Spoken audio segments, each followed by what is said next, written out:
Okay, well, welcome to my web series on cooking, in which I call, if you couldn't tell by the splash page, the Golden Five. And it's based on the principle that any meal can go from good to great with just 5 minutes or 5% extra time spent in preparing it. Now, what I'm cooking today is red beans and sausage, okay? And I'm dicing up my celery and my onions, and I really am using a rough dice on them. Sometimes, if you want to, you can add carrots. I usually like to add carrots, but today, surprise, surprise, I happen to not have any carrots anywhere in the entire house.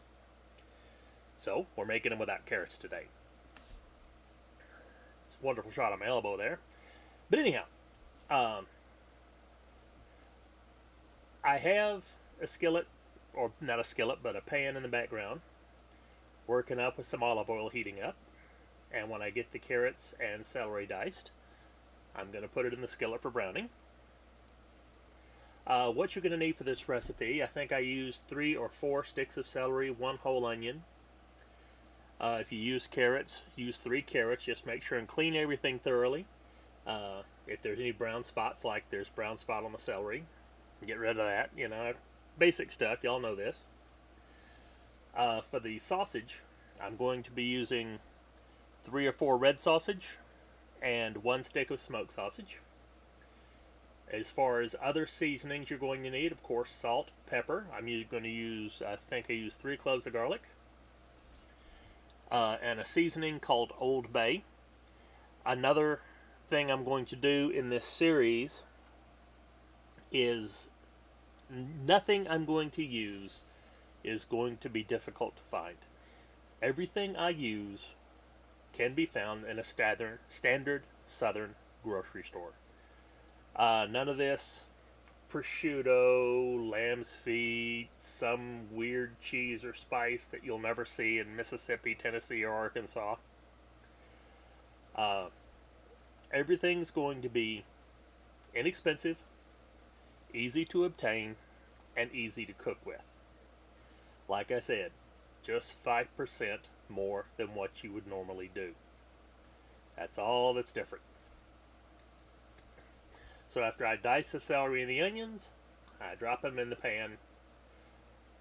Don't brown them, but just get the onions a little bit translucent, just enough to break the flavor up and get that caramelization going with the onions. So, after you put it in there, stir it up, keep it going over a low heat while you turn your attention to the second star of the show, which will be the sausage. Which you could hear the sizzling onions, just no other sound like it. Okay, so make sure and keep these stirred so that nothing burns or singes on the bottom. Yes, I use olive oil. There's probably other oil as I could have, because when you're sauteing with olive oil that has a low smoke point, you could burn. But if you do it under a low heat, that's not going to be a problem.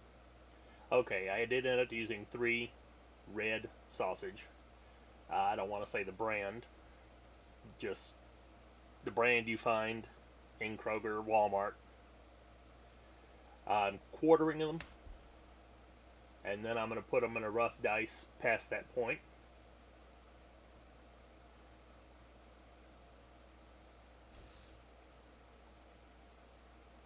Turn around and stir the onions and celery as they're just sitting in that pan, being all happy and living their little celery lives.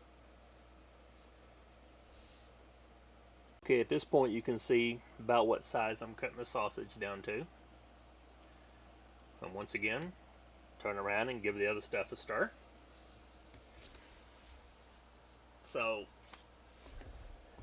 once you get the sausage down to that size, I generally put it to the side so I can cut my other sausage. Still cutting. Got to reach up and get a bowl out of the cabinet. Yep. Now this is not going to be the soupy red beans and rice that you see a lot of times. This is going to be a thicker recipe. Sometimes I want thick, sometimes you want thin. It just depends on what you're in the mood for. If you do end up wanting a soupier one, throw a can of chicken stock. English is a second language. End up throwing a little bit of chicken stock in there, thin it out a little bit. If you do that, if it gets too thin, don't forget you may need to add a little bit of thickener, some cornstarch or flour, since it's a New Orleans Cajun recipe. Might even want to experiment with throwing a little bit of okra in there, but you know, okra and me, not the best friends, so you generally won't see me cooking with okra. And I'm allergic to seafood, so you're not going to see any fish recipes on here either. Once again, I'm quartering the sausage, going to cut it into a rough chop. And there you go. You see about the size I like to get the sausage down to. Now here's the funny part.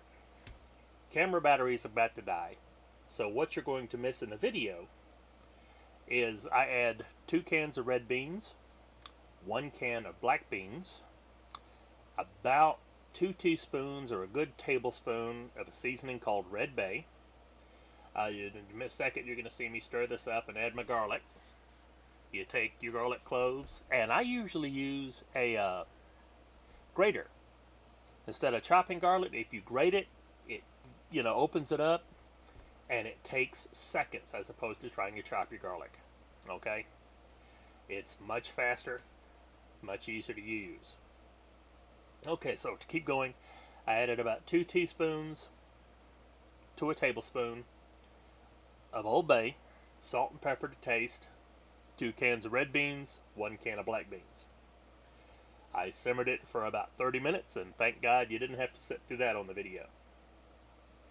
Make sure you get you a good stir so that the garlic and everything mixes up with it. Don't let the garlic sit on the bottom of the pan too much, because singed garlic, just a whole can of suck. And that's what it looks like prior to the browning. Like I said, I got 2 different types of sausage in there. I haven't added the beans yet. I like to let the sausage brown before I put the beans in. Okay, and now the camera dies. Boom. And there we go with the final product. Red beans and rice after simmering down all the fluid out of it. Like I said, this is a dry batch. Now I used a rice cooker for my rice and added 1 capful of crab boil, which actually has no crab to it. And that's the final product. The beans and sausage on top of the rice. Hope you enjoyed.